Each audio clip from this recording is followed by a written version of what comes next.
Chapter 20, The Year of Consecrated Life. Part 1, Vocation and Priesthood. Vocation. The history of the call of God started and continued as God created man and entrusted him with the mission. This responsibility is related to the redemption of mankind. Each type of vocation has its own importance and speciality.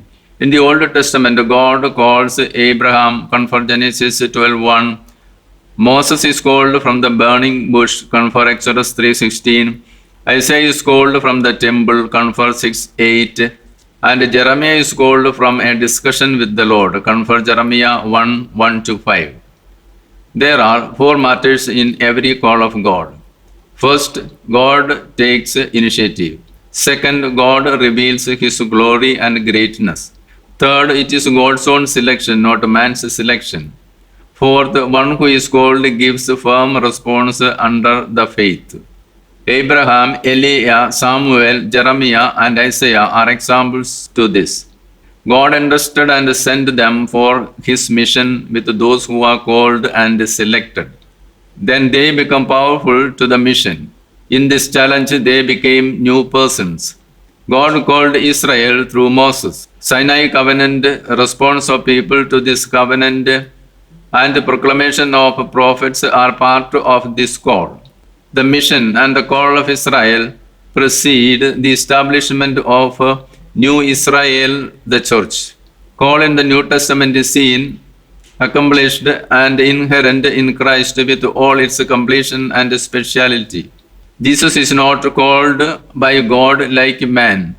Jesus is from God. There is no renewal in Jesus because He is God Himself. Jesus Christ called many people. Confer Matthew 14:16 following, and called 12 apostles, confer Mark 3:13, Luke 6:12-19. Jesus called, selected, and trained them for the mission through His own life and preaching. Jesus took initiative in calling them and demanded them to follow Him by the mission entrusted with them. Disciples followed Jesus as soon as they were called. They receive and acquire the needed grace and strength from Jesus Himself for the victorious fulfillment of the mission. The vocation to follow Jesus is the discipleship. Complete surrender is necessary in any vocation. One is to leave everything and all dear concerns forever in order to be a disciple of Jesus. Jesus demanded all-pervading conversion and surrender from His disciples when they were called by Him. Confer Luke 9:62, Matthew 8:22. Oppositions and troubles are sure to come in life and mission. Confer Matthew 10:24-25, John 13:16, 15:20. Disciples have to participate fully in the life of Christ. Jesus said to His disciples, "If anyone wants to be a follower of mine, let him renounce himself and take up his cross and follow me." Matthew 16:24. Confer John 12:24-25. Each one's vocation is particular, where the mission is entrusted specially. Jesus said to His disciples, "I will make you fishers of men." He called them near to Him and entrusted the responsibility of continuing His mission. He called them to be with Him, to be sent out to preach the gospel, to cast out devils, etc. He gave them power to do His mission. Confer Mark 3:13-14. Soon after the resurrection, Jesus entrusted them with the full responsibility of preaching the gospel to all the nations, making disciples for Him, and teach them to practice His commandments. Confer Matthew 28:18-20. The call of God is authoritative. It is a command, and all the more for an urgent mission. So no one needs to be anxious and doubtful about the call. No one can excuse themselves from the very duty. We are to discern our call, accept it freely, and follow Him. Jesus called His apostles and disciples from among the ordinary people. There are listening, discerning, accepting, following, and doing the responsibilities in every call and selection. St. John says discipleship means listening and following Jesus the light. Those who are led by the Spirit listen to Jesus. Christian life is a vocation. A Christian is called by the Spirit.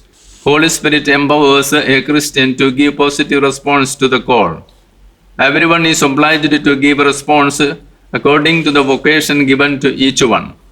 The Passion of Christ means a call to holiness. Every vocation is for striving for holiness in one's life. Such a great passion for God was there in the heart of every saint. We can make our lives holy by being near and walking with God. A believer is the one who lives according to the teachings of Christ. Election or selection. There are calling, separation, election, molding, and training in every election. It is the law of God to select the people for His mission according to His plan.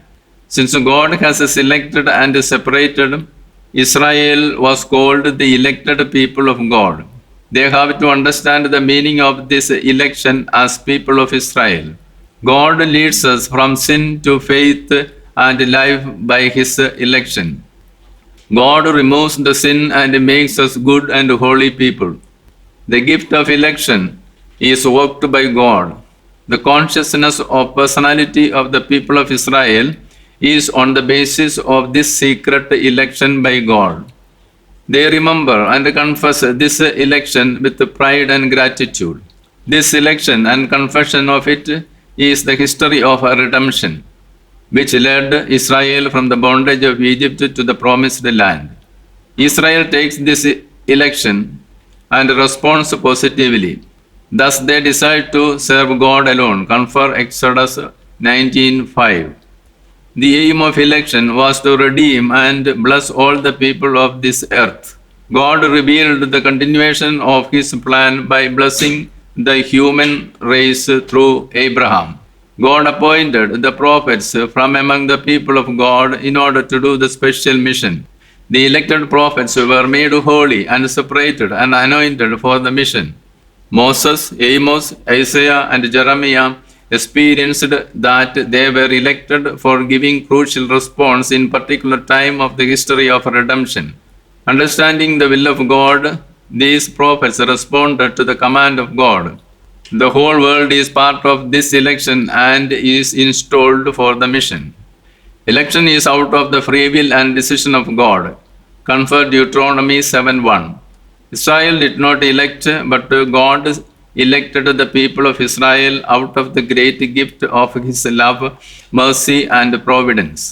Due to this election, Israel became great and own personal possession of God. Calling Jesus the elected one of God, He reveals the truth that only Jesus can complete the redemptive work of God. The church is the elected people of God. The mission of Jesus is continued by the 12 apostles. They are like the 12 tribes of Israel. This election is being continued from the beginning of the church. Confer John 13:16, Acts 1:24, 9:15, 10:41, 26:16. The grace and power to do the divine mission are poured on the disciples by the laying of hands of apostles. God showered His blessings upon the people elected. The unfaithful and sinful do not receive or experience it. The people who do not understand the glory and greatness of the election go far away from God and destroy themselves. Confer Hebrews 10:26-31. God waits for the elected people fulfilling their vocation and election before the church. Priesthood. There are two types of priesthood in the Old Testament. Natural priest, example, head of the family, leader of the tribe, king, etc. Official priest who serves the people and mediates for them. It is a universal and religious phenomenon. The Israel people are called the priestly people and holy nation according to the covenant of God. Confer Exodus 19:6. Since Yahweh is holy and has selected the people, the priestly function came to be necessary that the people may not break the covenant. The natural priest offered sacrifice at the Old Testament time. Later, Moses gave this right to Levites. They became the priestly family. Natural king conducted the priestly function from the time of David to the exile in Egypt. The Israel was the people of God and the king functioned as priest. The complete form of messianic priesthood is seen in Melchizedek. Even though the people of Israel were considered the priestly people, official priests were appointed to offer the sacrifice and look after the law and order. These particular priestly functions were there at the time of Jesus. Priests were from Levite tribe, but Jesus was from the tribe of Judah. The common priesthood of Israel and of Jesus led us to the holy service of the priesthood. The priesthood of Jesus is very much related to the sacrifice on the cross. Jesus came to do the will of God and offered his body once and for all. Confer Hebrews 10:5-10. Christ Jesus is the lone mediator between God and humanity. Confer 1 Timothy 2:5. Since Jesus sacrificed himself, he is resembled to shepherd, Yahweh, and servant. Confer John 6:11-17-19. Jesus instituted the new covenant by shedding his own blood for many. Confer Mark 14:24. Mission is completed by his own sacrifice and reconciled to himself by his own blood. So Jesus asks us to surrender ourselves completely. Priesthood of Christ is different from that of Levites and it is according to the order of Melchizedek. Priesthood of Christ according to the order of Melchizedek has no genealogy and has no beginning or end. Thus Jesus is the eternal priest. He has purged our sins away. Jesus is the reflection of God's glory. Confer Hebrews 1:1-3. The duty and responsibility of priesthood is the very life of a prophet. Though many rejected Jesus, the sacrifice of his life gave ransom for many. Confer Matthew 10:45. The good shepherd goes in search of sheep and lays down his life for his sheep. Confer John 10:11. Jesus is accepted and glorified by God the Father. Being a priest and prophet, shepherd is similar to the servant of Yahweh, suffers the sufferings and offers his life as a sacrifice for the forgiveness of sins of others. The work of a priest is to offer sacrifice. The lone priest in the New Testament is a prophet and shepherd. The common priesthood of Israel is given to the people of a New Testament. Confer Exodus 19:6-1. Confer Exodus 19:6, 1 Peter 2:9-10, Revelations 1:6, 5, 9 and 10, 26. It is the duty and responsibility of a common priestly mission to make it complete the spiritual sacrifice by selfless service according to the love and obedience of Christ. So the believing church ought to proclaim the work of Christ. This duty or mission is related to Holy Eucharist. The members of the church are obliged to be holy. The service of priesthood is continued through apostles. Thus, the apostolic mission of building the church is continued in the church through the priestly function of Holy Eucharist and proclamation of the Word of God. Preaching the gospel is the missionary command given to us. Priest does the mission of Christ in the church. Priest does the mission of Christ in the church in its fullness by administering the sacraments, preaching the word, and self-sacrificing of his life. The Bible characterizes the work of a priest as the work of a shepherd. Confer 1 Corinthians 12:28, 1 Timothy 3:2, 4:14, 5:17, Ezekiel 5:2, 16:14, Acts 20:28. The important duties of priest are offering sacrifice, hearing confession, and administering the last sacraments. The priest of the New Testament makes the Christ event an experience for himself by word, deed, and his life. Priest does the greatest work of the proclamation of Christ by reenacting and administering the sacrifice of Christ. The place of apostles in the New Testament is understood as the doing service to the people of God. Jesus served the humanity by self-emptying himself. Confer Mark 10:45. The model of the suffering servant of Yahweh is the model of a New Testament service. Saint Paul experienced and imitated the suffering and death of Christ. The power and glory of Christ is manifested in the weakness of apostles. Priesthood means the service of the people of God. Priest is the mediator and representative of God. the priest does the work of Jesus. The presence of Christ is made felt with the administration of sacraments done by the priest. The laying of hands and prayer done over the priest are the two signs of authorization into the priesthood. Successors of apostles granted the order of liturgical service. Apostles had appointed co-workers for them.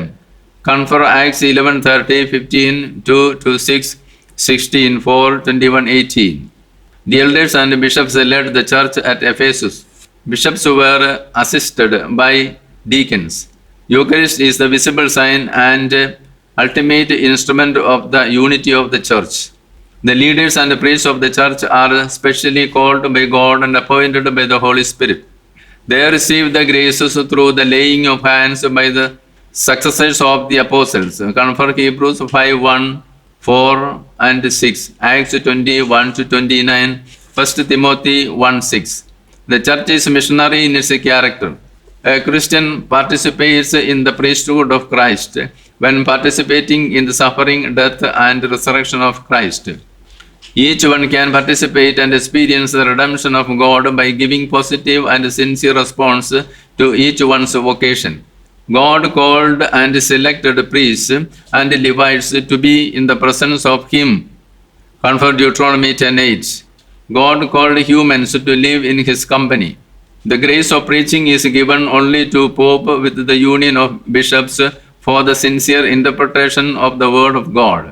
A priest is selected from among the men believers who wish to live and remain chaste for the kingdom of God. Chaste living is a sign of a priest. The anointed one leads a chaste life. Undivided heart is necessary to offer oneself completely for the service to God and people. Those who accept this chaste life happily and freely will preach the kingdom of God well in their lives. Many have received the celibate life out of their free will for the kingdom of God. So they are well honored by the people in the church.